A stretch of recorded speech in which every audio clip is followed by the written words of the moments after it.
గోదావరి నదిలో ఎటువంటి కాలుష్యం లేకుండా చేయాలని రాష్ట్ర ఉప ముఖ్యమంత్రి పవన్ కళ్యాణ్ కార్యాచరణ చేయడం అభినందనీయమని శాసన మండలిలో BJP floor leader Somu Veerraju పేర్కొన్నారు. ఆయన పేపర్ మిల్లు కాలుష్యం విషయంలో డైనమిక్ లీడర్ గా ముందుకెళ్లారని వ్యాఖ్యానించారు.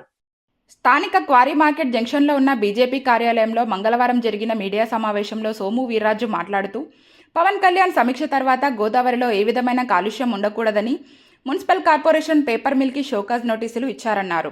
పేపర్ మిల్ గురించి రాజకీయ పార్టీ నాయకులు మాట్లాడితే బ్లాక్మెయిల్ చేస్తారనే వాదన ఉందని, అయితే ఈ విషయంలో పవన్ కళ్యాణ్ చాలా డైనమిక్ లీడర్గా ముందుకు వెళ్లారని తెలిపారు. గోదావరి ప్రక్షాళనకు ఏడాదికి 400 కోట్లు చొప్పున కేంద్రం ప్రకటించిందని, దానిలో భాగంగా 100 కోట్లు మంజూరయ్యాయి అన్నారు. కేంద్రం అమలు చేస్తున్న వీబీజీ రామ్జీ సాస్కి పూర్వోదయ పథకాల ద్వారా అధిక శాతం నిధులు తెస్తే పుష్కరాలకు గ్రామాల్లో మౌలిక సదుపాయాలు కల్పించి విజయవంతంగా నిర్వహించేందుకు సాధ్యమవుతుందన్నారు. శాసన మండలిలో అడిగిన ప్రశ్న మేరకు సివిల్ సప్లైస్ మంత్రి నాదెండ్ల మనోహర్ వెంటనే ఫుడ్ కమిటీలను పునరుద్ధరించి సమావేశాల నిర్వహణకు ఆదేశాలు జారీ చేయడం పట్ల సంతోషం వ్యక్తం చేశారు. బీజేపీ జిల్లా అధ్యక్షుడు పిక్కి నాగేంద్ర, రాష్ట్ర నాయకులు రొంగల గోపి శ్రీనివాస్, క్షత్రియ బాలసుబ్రహ్మణ్య సింగ్, అడబాల రామకృష్ణ, యనుమల రంగబాబు, కాలపు సాయిరాం, మరుకుర్తి కుమార్ యాదవ్, తగరం సురేష్, శంకర్ తదితరులు పాల్గొన్నారు.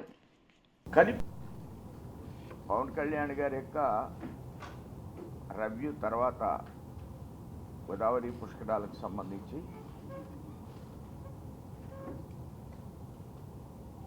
ప్రధానంగా గోదావరిలో ఏ విధమైన కాలుష్యం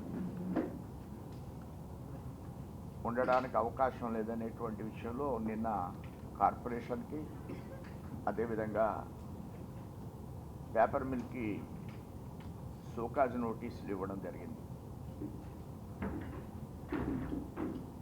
వారు చాలా వెల్ బ్యాలెన్స్డ్గా ఇష్యూని ట్యాకిల్ చేస్తున్నారు. పేపర్ మిల్ అనాదిగా గతంలో కూడా మీకు చెప్పాను, రాష్ట్ర ప్రభుత్వ అధికారులే పేపర్ మిల్ యొక్క ట్రీట్మెంట్ ప్లాంట్, దీనికి పొల్యూషన్ కంట్రోల్ బోర్డు వాళ్ళే వీళ్ళు అద్భుతంగా చేస్తున్నారు అని 2 సందర్భాల్లో వాళ్ళకి మెడల్స్ కూడా ఇచ్చారు.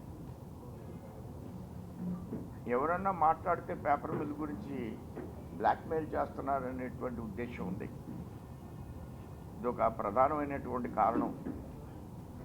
ఎవరు రాజకీయ పక్షాలు సాధారణంగా స్పందించవు. ఏం జరుగుతుందో రాజకీయ పక్షాలకు కూడా తెలుసు. ఆయన పెద్ద మనసుతో ఆయన డైనమిక్ లీడర్గా ఈ అంశాన్ని రైజ్ చేయడం, ఏదైతే రాజమండ్రిలో ఎస్టీపీటీ ప్లాంట్స్ అధికంగా కావాలి, దానికి సంబంధించి ఇప్పుడు ఒకటి నిర్మాణం జరుగుతుంది. ఇది దేంతో నిర్మాణం జరుగుతుందంటే, గవర్నమెంట్ ఆఫ్ ఇండియా మన రాజమండ్రికి 1600 కోట్ల రూపాయలు గోదావరి ఏ విధమైన కాలుష్యం కలవకూడదు అనే ఉద్దేశంతో 1600 కోట్లు, సంవత్సరానికి ₹1 చొప్పున 4 సంవత్సరాలకి 400 కోట్లు ఫస్ట్ రిలీజ్ చేస్తున్నారు. దానిలో 100 కోట్లు ఇచ్చారు. ఇవాళ మీకు ఆ నోట్ నేను ఇస్తాను. ఇది గత అనేక సందర్భాలుగా పుష్కరాల్లో సమావేశాలు జరుగుతున్నప్పుడు ఈ అంశాన్ని నేను తెర మీదకి తీసుకొచ్చాను.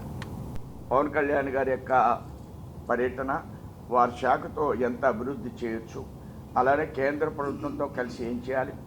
నెంబర్ 2, ఈ ఫుడ్ కమిటీ మీటింగ్ అనేది చిన్న విషయం కాదు. ఇప్పటికీ ఇంకా ఆ బియ్యం అమ్మేస్తున్నారు. దాని మీద విజిలెంట్గా ఉండేటువంటి కార్యక్రమం. నెంబర్ 3, మోడీ గారి యొక్క 12 సంవత్సరాలు. ఇప్పుడు భారతదేశంలో నెహ్రూ కొద్ది కాలం, అంటే 47 నుంచి 53 వరకు నెహ్రూ ఎలక్టెడ్ ప్రధాని కాదు, ఆయన నామినేటెడ్ ప్రధాని, గాంధీచే నియమింపబడినటువంటి ప్రధాని, తర్వాత ఎలక్టెడ్. ఈ ఎలక్టెడ్లో ఈయన అత్యధికమైన డేస్లో ఉన్నారనేటువంటి విషయం అదే సందర్భంగా తీసుకున్న కార్యక్రమాలను మీకు వివరించడం జరిగింది. ధన్యవాదాలు.